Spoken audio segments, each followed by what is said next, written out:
Welcome back in to Believe in the Wolfpack. I am your host, Luke Nichols. And, yeah, I was trying to talk myself into it. I was trying to say, hey, maybe one win. Maybe we can sneak one for North Carolina or Duke. I don't know. But it didn't happen. I don't know. I kind of expected it. I was disappointed still, don't get me wrong. But, like, I'm just kind of sitting there, like, maybe. And I don't know. Both games we were in at halftime, especially we were up against North Carolina at halftime and then just completely fell apart. And I'm kind of watching, I'm thinking, like, yeah, no, I kind of expected this. Yeah, no, this is just about it. Yeah. And then even against Duke, when it was close going into halftime, what was the score? I think we were down by like 3 going into halftime. Yeah, down by 3. It was 33-30 going into like, hey, ooh, maybe. And then that passed. And I was texting with my buddy. He was like, "Oh, they're kind of looking good right now, only down by whatever." And he doesn't watch NC State much, so he's like, "Oh, number 30, Burns, DJ Burns was having himself a half. Like he can, big dude can play." I was like, "Yeah, yeah, trust me, I know. He's got that quick feet to pass, and he was fantastic this game. If Filipowski couldn't stop him, nobody on Duke could stop him. The only thing that really stopped him was Duke shooting 60 something percent, 65% from the field in the second half. Jared McCain shot 1,000% in the second half, I swear. He had a fast break pull up 3 off the dribble. He was full sprint, stop, pull up 3, bang. And I'm like, that never goes in. That never works. That's always a bad idea.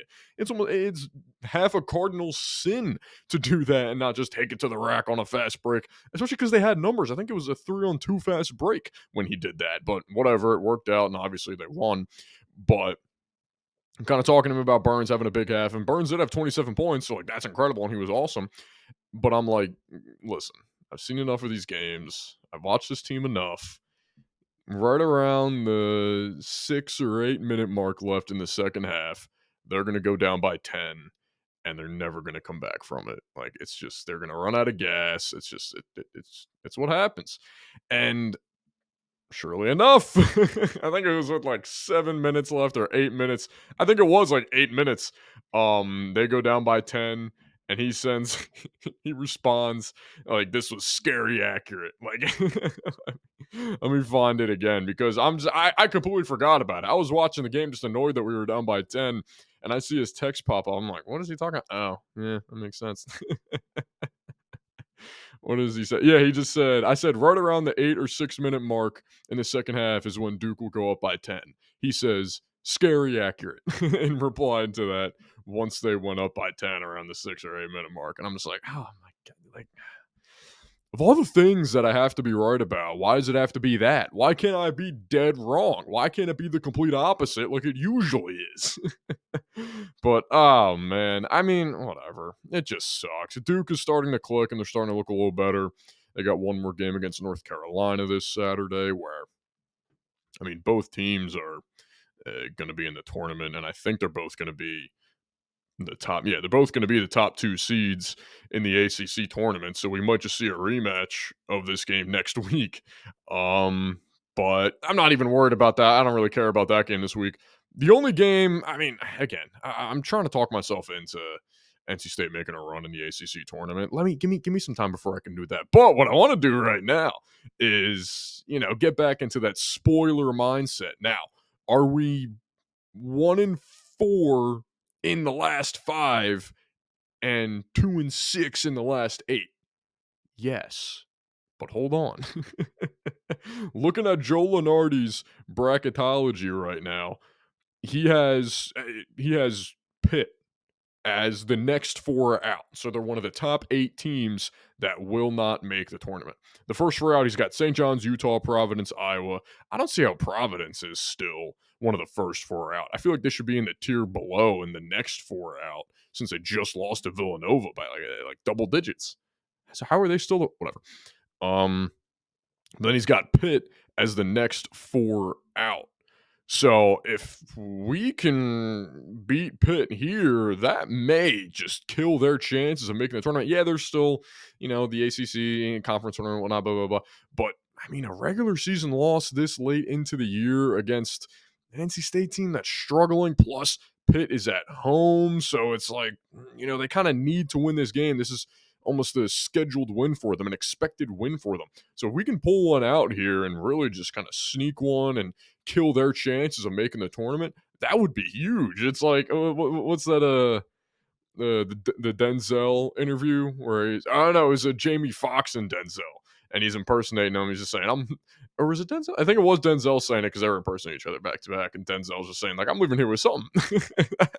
that's what we gotta start thinking about here. If we can't make the tournament, we're leaving here with something, and it's gonna be Pitt's chances of making the tournament. Let's steal their shine and make them just be in the same spot as us, just watching the tournament from home.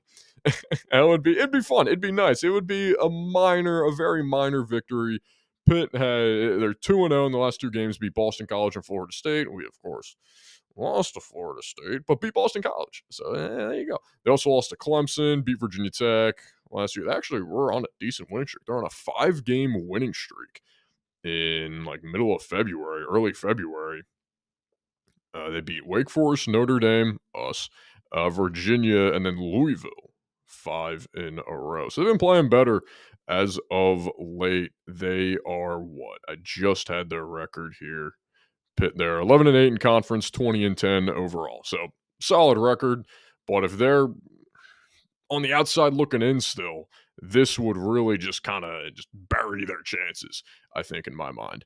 But to get my mind off of the NC State men's basketball team and just how aggravating it's been the last 2 games, really, in the last 8 games overall, let's talk about Payton Wilson real quick. It's a really hard pivot from, college basketball, to the best time of the year for college basketball. We got the conference tournaments coming up right into the tournament, brackets, selection Sundays, fake working on Thursday so I can watch college basketball. Same thing on Friday. My boss is listening. You're not. No, I'm kidding. Nah, but listen, that was always the best though, being in school, and especially when you had the teachers that kind of let you watch it or like threw it up on the smart board. Oh, that was the best. It was incredible. You do nothing for a class, and you just pick a new favorite team in the moment. Like, oh, I can't wait to watch Kennesaw State try to, take down Kansas, and maybe they would. Maybe they make it close. But back to my point about Payton Wilson, had himself a day at the NFL Combine. He's now, I'm just going off Tankathon again, as I usually do for mock drafts. It's just so easy, and the format's just perfect. I don't got to scroll through all these bios. Just tell me where they're going. Give me a quick little college stats or, quick little blurb, and that's all I need. But Payton Wilson is now projected to go mid-late second round, and I believe he's the 3rd linebacker off the board. There's one. Yeah, I think the 3rd, maybe the 2nd. I think the 2nd linebacker. Yeah, I think he's the 2nd linebacker off the board. I know it's Edgerrin Cooper, but I'm not seeing Jeremiah Trotter Jr. ahead of him. He may have fell. I believe he did. Yeah, Jeremiah Trotter, he fell to the 3rd round. So now Payton Wilson is projected 2nd or 3rd linebacker off the board. He ran a 4.4 official 4.43 40. At the time, it was a 4.44. So he got the 4.43, that extra 0.01 second. It matters, whatever. But the thing that kind of caught my attention, and I think this is the biggest win for him in my mind, he was getting the Luke Keuchly comparison. And not only getting the Luke Keuchly comparison, Luke Keuchly was saying that this is his favorite player in the draft. This is his favorite linebacker. Let me find the official quote again, because I was already looking at the comparison. But yeah, he said that this is his favorite player in the draft. Luke Keuchly said that about Payton Wilson. And then the comparison they did was pretty much like a height and weight thing. They're both right around 6'3". I think they're both 6'3 and a quarter, or is that 3/4? But they're both around 6'3". Payton Wilson is 9 pounds lighter at 233. Luke Keuchly is 242. Payton Wilson ran a 4.43. Luke Keuchly ran a 4.58. And Payton Wilson had a better 10-yard split than Luke Keuchly, a 1.53 to a 1.57 for Keuchly. And Luke Keuchly, I mean, he retired early, yeah, but I still think he's a first ballot Hall of Famer. He was incredible. Every single year he was in the league, he was the best linebacker. in the league. There are more clips of him calling out the other team's play and making a play or getting the interception or doing whatever than there are of him getting embarrassed or really, getting trucked or getting mossed. Julio Jones, though. Julio Jones got that. Love Julio Jones. He was always my guy. But no, Luke Kuechly was incredible. He was one of my favorite players during his time with the Panthers, and I really wish he didn't retire early. Same thing with Andrew Luck. If Luke Kuechly and Andrew Luck were still in the league today, they would both be top 3 at their position. Luke Kuechly would probably still be the best linebacker in the league. Fred Warner is incredible. Fred Warner, I think they made Fred Warner in a lab. But Luke Kuechly's awesome, and Andrew Luck would be easy top 3 quarterback in the league in my mind. Oh my God, he was so good. He was just so accurate. He had a huge arm. He was so smart. He was insane. I mean, he went to Stanford. He was insanely smart. And I loved his little Captain Luck, the whatever meme burner account. It wasn't a burner. It was more like a meme account of him acting like a Civil War general trying to write home. That was always funny. But no, but again, being compared to Luke Kuechly, that's pretty big. I think the only real negatives with Payton Wilson going into this draft is, he's a little older. He's 23. I'm 23. He's being labeled as an older guy in this draft. That makes me feel terrible. I hate hearing that. But and then the injuries, and he is a bit undersized. Maybe he shies away from an oncoming block in the run game as opposed to taking it on and shedding it. But other than that, I mean, he's quick. He can make a play in the open field. He can cover a guy. He in the NFL now, which kind of doesn't make sense to me. There was in his draft profile, he's labeled as, they gave him a grade of a 6.16, which means good backup with the potential to develop into a starter. And the one bit about him, it says Wilson has NFL potential, but scheme fit and medical evaluations could dictate his ceiling. So maybe the medical evaluations, because he's had injuries, they said even dating back to high school, which is like, okay, that's fair. But the scheme fit is what I don't get. If he's, he's a bit undersized as a linebacker. You need to have some strength to you. And everybody gains weight and puts on muscle as soon as they get into the league. So I don't think that should be an issue. I don't think that's going to be a worry at all, especially at linebacker. Your job, he doesn't got to worry about class. He doesn't have to worry about nothing else. Once you're in the league, that is your full-time job. He's going to be eating peanut butter, bananas, throw it onto a smoothie if he has to gain weight 24/7. He's going to be bulking 24/7, lifting, putting on weight, but still staying, quick and fast and whatnot. So I'm not worried about that. But the thing I just don't understand is how he may not have a potential fit in his scheme, even though one of his strengths is just his athleticism and his speed, and he's able to kind of stay with running backs out of the backfield and even make a play or two here in zone coverage, maybe against a slot receiver or a receiver coming over the middle. He can cover pretty well in the league that is such a passing league now. It's probably 60-40, 70-30 passing to running, but in reality, it feels like it's 90% you're throwing the ball. How does he not have a fit? I mean, there's some linebackers in the league where it's like, oh yeah, they're decent in the run game, but listen, if you throw a ball over the middle, that's probably a 95% completion percentage if you're throwing it near whatever, number 52 out there. Most linebackers are, 52 or 54 out there, whatever. You get my point. So I don't get how he's not, looked at as more of a scheme fit, because if he can cover and he's quick and he can keep up with these receivers and whatnot, he's going to be an incredible, even just third down linebacker.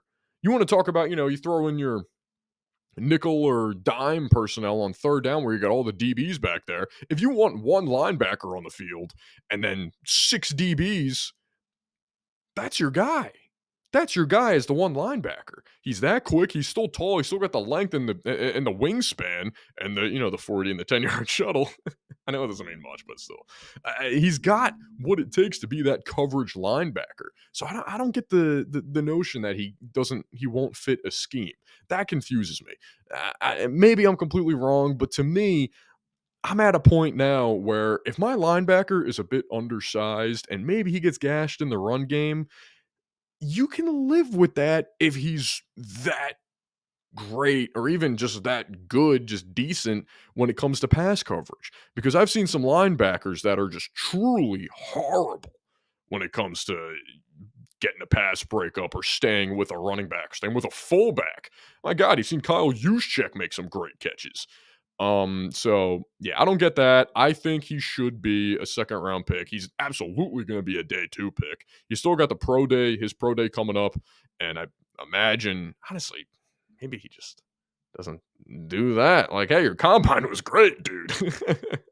I think he should be a second round pick, top 3 linebacker in this draft at the very worst. Probably top 2, probably 1. I mean, if his only downside is he needs to put on weight and pass the past injury history I get, but I feel like there's been a ton of guys where the injury history has been a factor. Then once they get to the league, that player doesn't get injured, and then they're incredible. And it's like, oh my God, how did this guy fall? Like, if these are the worries, he should be the first linebacker taken off the board. I don't know. I don't know. I'm excited for draft season, although I am annoyed. We don't need this many mock drafts. We do not need this many mock drafts because then we're just going to get guys putting J.J. McCarthy at 1 just so they can have, oh my God, there's a mock draft for J.J. McCarthy at 1. And then the next week they completely change it. And then the real mock drafts for Mel Kiper, for CBS, for Sports Illustrated, for whoever, it doesn't matter. The real mock drafts that they truly believe in do not come out until the week of the NFL draft. Everything right now is just don't pay attention to it. It's trash. It's nothing. Whatever they're putting in it, and even then, even if it's the same exact thing week by week, what are we doing then? That's just a waste of time. Whatever. Tiny rant over. Gonna take a small break here. Gonna do a quick little tidbit about, just the women's team waiting to see who they will be playing this Friday in the quarterfinals, either Duke or Georgia Tech now. But they have a very nice path to the ACC Championship game this Sunday, and then get into recording this Wednesday night, get into some more college basketball scores from the weekend, and then more games coming up, and we're right around the corner. Next week, we got mid-majors are already kind of getting to their tournaments, but we're right around the corner from conference tournaments and finally filling out some brackets. So stick with us here on Believe in the Wolfpack. Welcome back in, Believe in the Wolfpack, and as we get back into it here, really got to start sitting up straighter. Really got to fix the back, otherwise gonna be hunched over in some of these. Maybe not even in a few years. It's just I don't even know what I was doing. I think I just it hit me like something just clicked in my head right now. I'm just like, dude, sit up. I was like, oh yeah, you're right, my bad. But back to basketball. So the women's Wolfpack right now just kind of waiting to see who they play this Friday at 5 p.m. It will be the winner of Georgia Tech and Duke. That game will be played Thursday at 5 p.m. We barely beat Georgia Tech this year, beat them 86-85 a few weeks ago. So it would be nice to kind of, see them again and maybe just put a nice beat down on them. Just kind of say, hey, what you saw last time, that might have been a fluke, even though we won, but it should have been, much larger of a win. But then for Duke, we're 1-1 against them this year. Beat them way back, kind of mid-season, beat them 72-57, but then lost to Duke 69-58. Excuse me. So really, I mean, both teams, we lost to Duke once and barely beat Georgia Tech. It's not going to be a cakewalk on Friday, as much as I hope it is. Because, I mean, the last game against Wake Forest beat them 75-57. I don't think they were really trying in that game.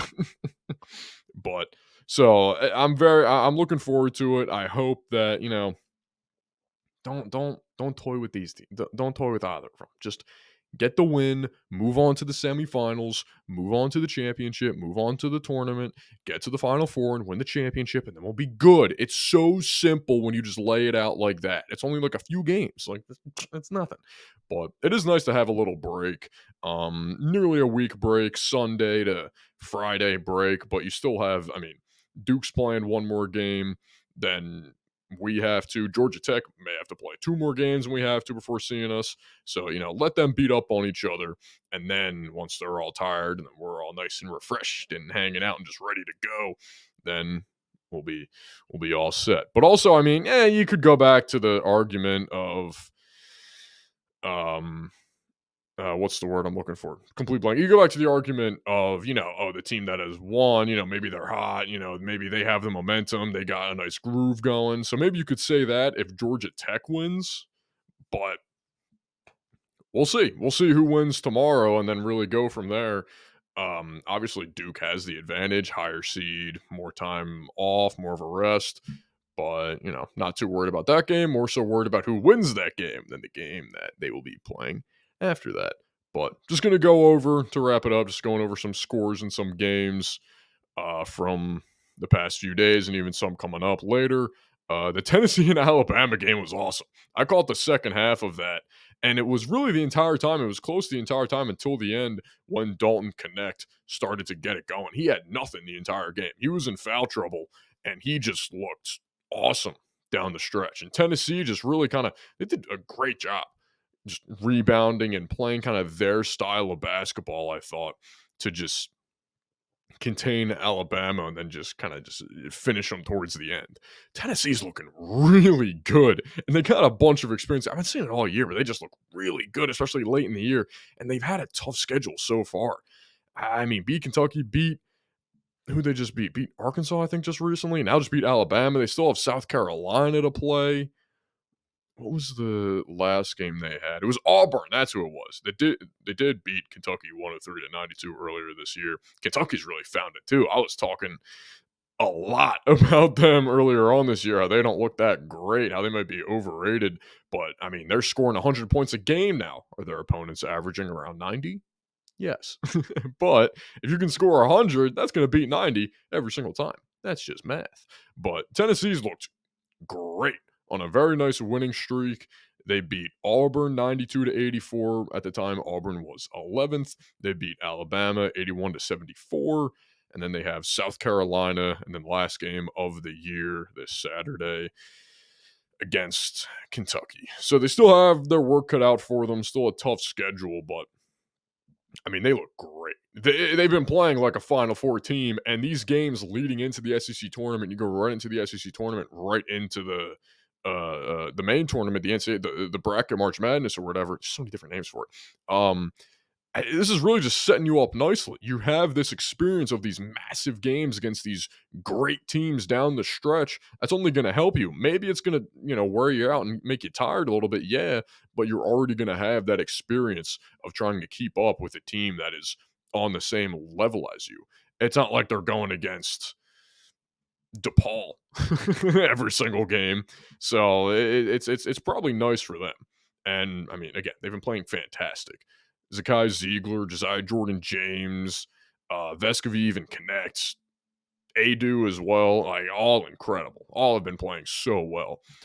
Creighton beat Marquette. Marquette doesn't have Tyler Kolek still. I think he's out for their last 2 regular season games as well. So that kind of hurts them, but I think they'll be all right. And Creighton's always just I feel like they always win big games and always kind of turn it on later in the year. So, I mean, I'm not too surprised by that. I mean, Creighton was also the home team, and they did win by 14, but I wouldn't be surprised if they were favored by 6 or 7 points in that game. Arizona destroyed Oregon. Baylor upset Kansas. Kansas is starting to fade a bit, honestly. Early on in the year, it's like, oh, Hunter Dickinson and the rest of the team's still there. Oh, my God, how is anyone going to beat Kansas? They got 9 losses now. They're 9-7 in the Big Ten. They're 9-7 in the Big 12. Baylor's got a better. They got the same regular season record and a better conference record. Interesting. Baylor's also a good team though, with some tough losses. They very easily could have won that Houston game a few weeks ago if they didn't just keep on shooting themselves in the foot. Iowa State beat UCF earlier. Duke just destroyed Virginia. Can I believe Virginia? Oh my God, the way they. It's just a tough watch when you watch Virginia. It's such a slow offense. They scored 18 points in the first half. I mean, Hey, they're winning games. They're 21-9, 12-7 in the ACC. They're winning games, but I mean, my God, sometimes it's tough to watch. It's like the polar opposite of Kentucky. Illinois beat Wisconsin. Wisconsin really fell off. That was crazy. Yeah, is what I'm talking about. Kentucky and Arkansas. Kentucky won 111 to 102, giving up 100 points to Arkansas. But hey, if you're scoring 111, whatever. Reeves is playing well. Rob Dillingham's awesome. Justin Edwards has really been playing better. They still got to get DeJuan Wagner kind of involved and back to himself, I think. But regardless, they've been playing much better. Kentucky has looked night and day almost to where they were about a month ago or two. Gonzaga and St. Mary's. Gonzaga just destroy. I feel like Gonzaga always beats St. Mary's. That may just be recency bias because they just destroyed them, but I don't know. I feel like Gonzaga always just crushes St. Mary's. South Carolina beat Florida 82-76. USF's been awesome. They're 22-5 on the year, 15-1 in conference play. They beat Charlotte, but hey, they could be fun. They could be a fun team once the tournament gets here. And I'll pencil them in for a win when I'm doing my first of many brackets. But as for tonight, as I mentioned, I'm recording this right before the game, so I'm about to go watch them right now. Tennessee's playing South Carolina. That's going to be a massive game. UConn and Marquette. UConn's favored by 5.5. Marquette's still without Kolek, I believe, so that might be. Iowa State and BYU, another. So right here, this is 3 top 25 matchups with Tennessee, South Carolina, UConn, Marquette, and then BYU and Iowa State. Those are 3 very good games. Got 2 on ESPN2. One of them was on FS1, so thank God they're all on main channels.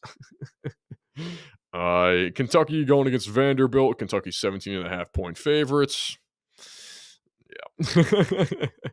But, I mean, you can figure who's going to win that. Unless Vanderbilt wants to pull off the upset of a lifetime. That'd be cool. As for the ACC, Miami and Boston College is the only game in the ACC tonight. I've been watching the Big 12 and the Big East a lot lately just because they've been such fun games. Like TCU and West Virginia tonight. West Virginia stinks, but that still could be a great game. Then the Big 12 does have Houston and UCF.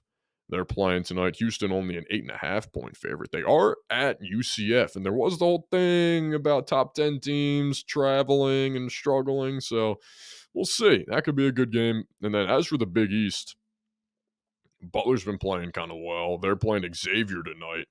They're 2.5-point favorites. Villanova and Seton Hall is on as I am recording. Villanova's really trying to claw their way back into the tournament. I think they're one of the last 4 in. As of right now, according to Joe Lunardi, he could be way off. Probably usually is. Villanova has one of the last 4 buys. But if they lose to Seton Hall tonight, that could drastically change. We're getting to that point. Hey, any loss is going to be a major one. You just got to win all your games. That's the easiest strategy. Again, hoping that the NC State men's team can play spoiler against Pitt and really just crush their chances of getting into the bracket. And then once we figure out who the women's team will take on, either Georgia Tech or Duke, let's just make that a nice and easy game, get to the semifinals, and try to win another ACC conference tournament right before the real one rolls around. But in 1 week, we got the men's conference tournaments, and then after that, we're right there. We are right there. It's March. It is March. Shout out John Rothstein. He had a whole thing on February 29th, just every hour on the hour, 10 hours until March, 9 hours until March, 8 hours. It was great. I can't wait. But thank you again for joining me on another episode of Believe in the Wolfpack, and we'll see you next time.